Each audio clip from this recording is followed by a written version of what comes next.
Good evening and welcome to CYC News for the 12th of June 2016 and the 5th of Baona 1732 AM. I'm Angie Victor.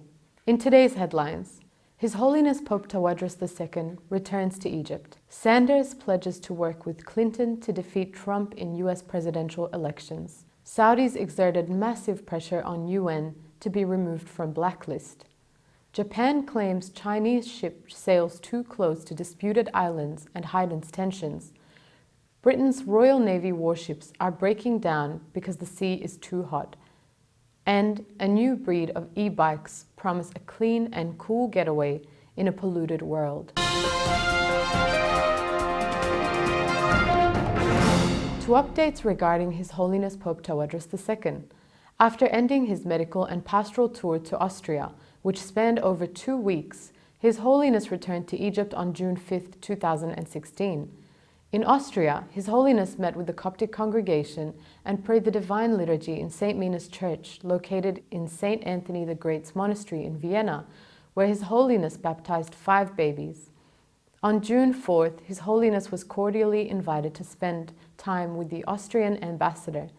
Upon departure, the Austrian ambassador, the General Consul, His Grace Bishop Gabriel, some monks, priests, and the Coptic congregation farewelled His Holiness at Austria's airport.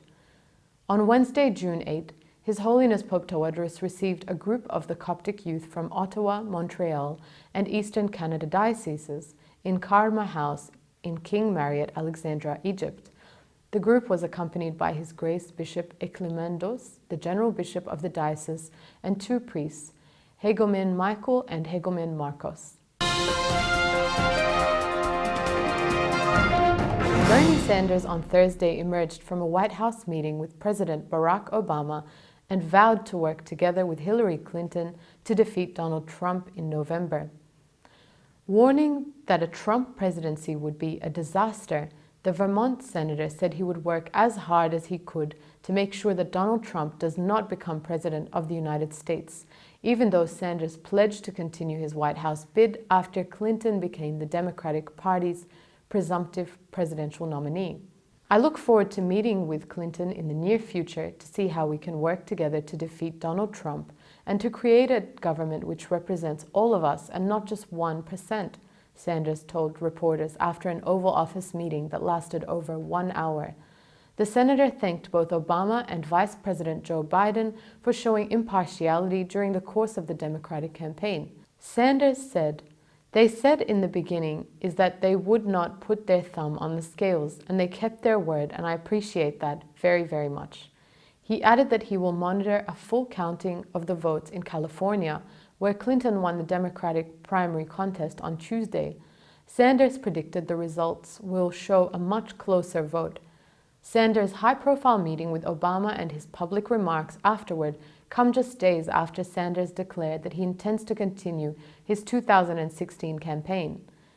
At a rally on Tuesday night, Sanders had declined to acknowledge that Clinton had secured the necessary delegates to win her party's nomination.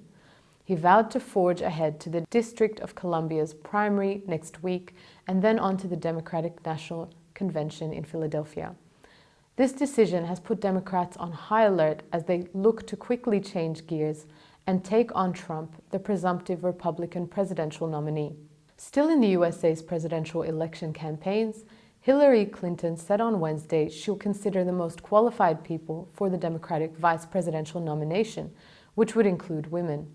Now that she's clinched the party's presidential nod, Clinton told CNN's Anderson Cooper that she is turning her attention to selecting a running mate ahead of the party's convention in Philadelphia in July. Clinton said, "I'm looking at the most qualified people, and that includes women, of course, because I want to be sure that whoever I pick could be president immediately if something were to happen. That's the most important qualification." In other news, Saudi Arabia and Muslim allies demanded to be removed from a blacklist for killing children in Yemen by applying huge pressure on UN Secretary-General Ban Ki-moon, a UN official tells CNN. The Saudi-led coalition, comprised of several Arab countries, began a military campaign in Yemen in March 2015 aimed at preventing Houthi rebels allied to Iran and forces loyal to Yemen's deposed President Ali Abdullah Saleh from taking power. But last month, a UN report claimed the alliance was responsible for 60% of the 1,953 children recorded as killed or maimed in the conflict in 2015, a six-fold rise since the previous year. They were added to a blacklist of groups violating children's rights in armed conflict before dropping off the list again earlier this week. The UN officials said this is because Saudi Arabia made a threat of a total rupture in relations between the kingdom and the UN, placing in doubt hundreds of millions of dollars of financial contributions to UN humanitarian agencies and causes. The pressure was massive, beyond anything ever seen, the official said. There were also suggestions clerics in Saudi Arabia could meet to issue an anti-UN fatwa declaring the organization anti-Muslim. Tokyo has protested to Beijing after a Chinese Navy vessel entered waters near a disputed island chain in the East China Sea, according to Japanese Defense Ministry spokesman Yoshimoto Mori told CNN that a Japanese Navy destroyer detected the Chinese ship as it entered the contiguous zone, an area stretching 24 nautical miles out from the edge of territorial waters around the Senkaku, also known as Diaoyu Islands, at 12:50 a.m. local time Thursday. He added that this was the first time a Chinese Navy vessel has entered the neighboring zone. We're deeply concerned that Chinese naval ships entered the waters contiguous to our Senkaku Islands for the first time, Japan's Chief Cabinet Secretary Yoshihide Suga told reporters. We, in coordination with the United States and the international community, strongly demand China not repeat such behaviors that unilaterally heighten tensions. According to Japanese officials, Foreign Minister Vice Minister Akitaka Saiki summoned China's ambassador Chen Yonghua to lodge a protest with serious concerns and demand that the Chinese military ship leave the area immediately. Mori said the Chinese ship left the area at 3:05 a.m. after repeated calls for it to do so by the Japanese vessel. Mori further confirmed that Russian military ships were also detected in the contiguous zone between 9:50 p.m. Wednesday and 3:05 a.m. Thursday local time, but further details were not immediately available. According to Japanese state broadcaster NHK, citing senior Japanese officials, the Chinese ship may have been reacting to the Russian vessel's movement. Britain's £1 billion warships are losing power in the Persian Gulf because they cannot cope with the warm waters, MPs have been told. 6 Type 4.5 destroyers have repeatedly experienced power outages because of the temperatures, leaving servicemen in complete darkness. During the Defense Committee hearing on Tuesday, MPs questioned company executives about the warship failures. Rolls-Royce director Thomas Lee said the equipment is having to operate in far more arduous conditions that were initially required. Managing Director of BAE Systems Maritime, John Hudson, supported Lee's comments, adding the operating profile at the time was that there would not be repeated or continuous operations in the Gulf. Lee told MPs that turbines do not generate as much power when they run in a hot environment, which is not recognized by the system. This is when you get your total electrical failure, Lee explained. Suddenly, you have lost your main generator on your system and you are plunged into darkness. However, a spokesperson from Britain's Ministry of Defense denied this, telling CNN the Type 45 was designed for worldwide operations from subarctic to extreme tropical environments and continues to operate effectively in the Gulf and the South Atlantic all year round. MPs were shocked when they heard about the failures. I'm just absolutely stunned, said Douglas Chapman from the Scottish National Party. It's a £1 billion asset that you're putting into a war zone, and we don't know if these people will go in there and come back out alive, because there might be a problem with the power system on the ship. I'm just astounded.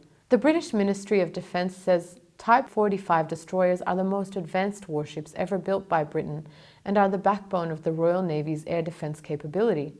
They first went into service in 2006 and are due to last 30 years. The US State Department is dismissing Syrian President Bashar al-Assad's recent pledge that bloodshed won't come to an end in his country as unsurprising and vintage Assad. Deputy State Department spokesman Mark Toner told reporters he basically got up and said what he always says, which is that going to never back down, never step aside, going to keep up the fight, and never recognize the role that he has directly played in creating the conditions that exist today in Syria. Toner acknowledged the Syrian military's authority to go after the terror groups ISIS and al-Nusra, but warned against targeting opposition groups involved in the ceasefire. On Wednesday, Toner went further in defending the ceasefire, saying the very fact that we have a cessation of hostilities, as imperfect as it is, has saved lives. Toner added that Assad is sadly mistaken if he thinks there's a military solution to the crisis. Addressing a session of parliament on Tuesday, Assad vowed to continue fighting terrorism and declared that the peace process to reach a political solution to the crisis was dead. Our war against terrorism will continue, the embattled president said, not because we like wars, as it was they who waged wars against us, but because the bloodshed won't come to an end until we root out terrorism wherever it is, and regardless of whatever masks it wears on. Toner described the comments on Tuesday as a lot of rhetoric, while the Obama administration is not yet declaring an end to the peace process or the ceasefire. Toner said the US still believes that Russia and Iran, backers of the Assad regime, can at least appeal to those in the regime who still have influence on him to refrain from letting this political process, this cessation of hostilities, fall completely apart. Syria has been entangled in a violent civil war since 2011, when the Assad regime cracked down on pro-democracy protesters, sparking broad unrest. According to UN envoy Staffan de Mistura, United Nations-backed peace talks between the regime and moderate opposition groups have so far failed to stop the violence, which has led to the deaths of over 400,000 people. To health news.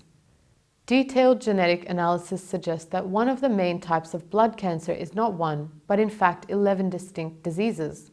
A study in the New England Journal of Medicine found genetic differences explain why some patients respond much better to treatment than others. The researchers say their findings should help with the development of clinical trials. Cancer Research UK says this type of study offers new insights into cancer. The study focused on acute myeloid leukemia, as there are around 3,000 new cases every year in the UK. The disease is often aggressive, particularly in older patients. Overall survival after 5 years is about 20%.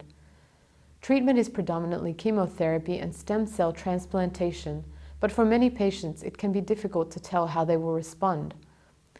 Clinicians currently rely on checks for chromosomal abnormalities and analysis under a microscope. In this study, involving more than 1,500 patients, researchers carried out a far more detailed genetic analysis of the cancer. They looked at more than 100 genes known to cause leukemia and investigated how they interacted. And to our final new bulletin, if you're looking for a clean getaway this summer, then an e-bike could be right up your street. With urban air pollution rising at an alarming rate, according to a recent World Health Organization report, it might be time to ditch the car and do your bit for the city's smog-infested sidewalks. If the thought of old-fashioned pedal power leaves you gasping, then why not let an electrical motorcycle take the strain out of your commute? There are plenty to choose from. And that's all for CYC News. A reminder that you can watch this new news bulletin again throughout the week on YouTube. I'm Angie Victor from the CYC studios in Sydney, Australia. Have a good night.